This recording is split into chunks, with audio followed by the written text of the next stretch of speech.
Hello, my name's Tony and welcome back to Fragdicted. In today's episode, we're going to be talking about a fragrance from Luxodor Niche Perfumes. This is called Loyal Agar. Stay right where you are.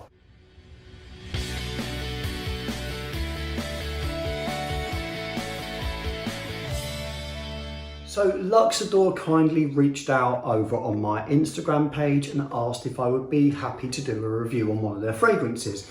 I didn't know what was coming. This has arrived in the post and I said I would be more than happy to review it. It is an extrait de parfum. It's available on their website for $45. Let me show you the box. It says it's a woody ambery on the front, part of their signature collection. It's got a lovely pattern on the sides. That is also embossed in the same colour on the front. And then it's got their logo at the top there. It's also got a logo there. And then on the back, it's got a copy of the notes and a brief description of the fragrance. So let me open this up and show you what we get inside. So it's got a gold cap.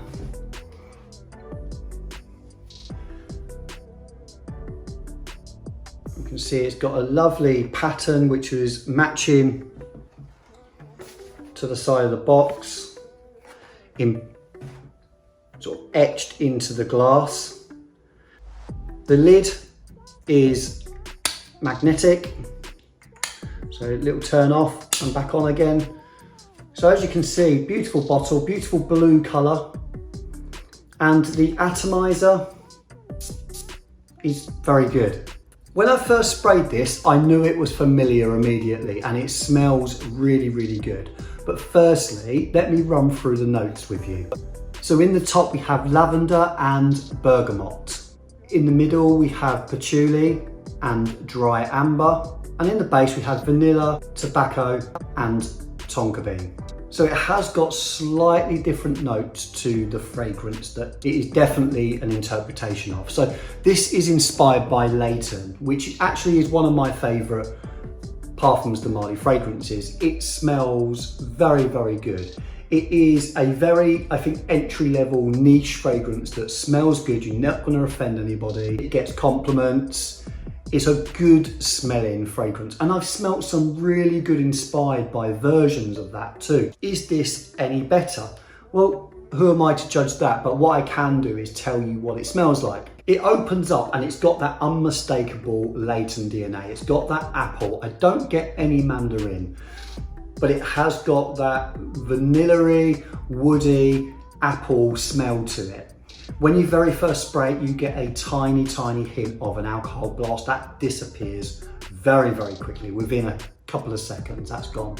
This is very, very strong. I think it's stronger than Layton. I'm not sure if it's because it is deemed as an extrait, but this is a powerful fragrance. It doesn't lose that DNA of the original. One of the notes that I think that is in this, but it's not listed, is musk. Now, essentially, this is a Middle Eastern fragrance. It has that unmistakable Middle Eastern feel to it. So if you like Middle Eastern fragrances and you like Layton, you put a little bit of that together and I think that's what you get. So if you like the sound of that, I think you'll really enjoy this. It's got that sort of Middle Eastern musk that they use in a lot of products to give it that longevity and to give it that sort of backbone. And this certainly has that. I have worn this today. It is a summer month. It's about 20 degrees outside. It's a little bit miserable. And you know what? It is beasted off me all day. I sprayed this about 8 o'clock in the morning. At the time of reviewing this, it's now 2 o'clock in the afternoon. And I've still got this lovely scent bubble around me. I sprayed it a little bit on clothes, a couple on my neck, a couple on my arms. And that was more than enough. It smells clean, it smells good. Now, where it differs to, say, something like Alexandria fragrances, that one to me is a slightly easier version, again, of Layton. I think it's got more zing to it. I think it's got more uplifting notes. Now, this goes a little bit darker, in my opinion, than Layton. It's got something in there that makes it a little bit richer, if you like. It's very difficult to explain. Now, I wouldn't say it's as well blended, and you can certainly tell the materials being used aren't as good. It's a little tiny bit more scratchy than the original. That's a rubbish word, I know. But it does smell very good still. It lasts forever on my skin, like I've just said. It does go through a couple of changes. So the apple stays, I think, throughout most of the wearing. This isn't as soft as Leighton in that mid where the lavender starts to take hold in the original and the cardamom. This hasn't, in my opinion, got much of that. But overall, they pretty much nailed the DNA with that added musk that I have already told you about. The thing I don't get with this that I get with the original, in Leighton, I get that woody background, a real sort of almost not oud, but like a deep dark wood with it. Now, I don't get that with this. I get more, like I said, more of a musk than I do like a wood. You could argue it's a slightly woody musk. I don't think that makes sense, but it makes sense to me. So the presentation's on point.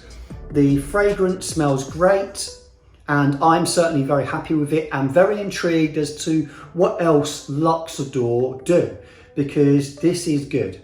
And for the money, say $45, I've got to do a little bit of research as to how much it's available for here in the UK and across Europe. They are happy to ship, I believe. So this is definitely worth trying if you get the opportunity to. And you know what? If you're working on a budget and you can't afford or can't justify to spend the money on the original, this will definitely give you that DNA. I think it does enough to keep you satisfied with not needing the original if you have this. So presentation's on point, fragrance smells good, nailed the longevity, great value for money in my opinion, and a winner for Luxodor. So thanks for watching. I hope you enjoyed my little review of this. And one last thing, don't forget to keep smelling wonderful.